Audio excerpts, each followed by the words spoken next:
আমাদের কাশিমপুর নামাবাজার মানেই অন্যরকম এক সৌন্দর্য। কাশিমপুর নামাবাজার থেকে দঞ্জখালি সুইচ গেট পর্যন্ত যেদিকেই তাকাবেন চারদিকেই প্রাকৃতিক সৌন্দর্যে ভরপুর এবং চারদিকে রেস্টুরেন্ট ও জলকুটি থাকায় আরও সৌন্দর্য, মনোরম পরিবেশ। অন্য অন্য দিনের তুলনায় আজকের দিনটা বিশেষ করে অনেক লোক, কারণ আনাচে কানাচে ভরপুর।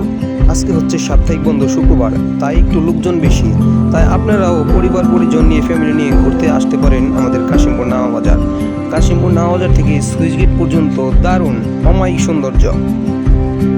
তাই আমি আর বেশি কথা বাড়াচ্ছি না, অনেকক্ষণ বকবক করছি। এখন শুধু আপনারা ভিডিওটা উপভোগ করুন, দেখুন ভিডিওটা কেমন হয়েছে। যদি ভিডিওটা ভালো লাগে থাকে তাহলে লাইক কমেন্টে জানিয়ে দিন। সবাইকে ধন্যবাদ।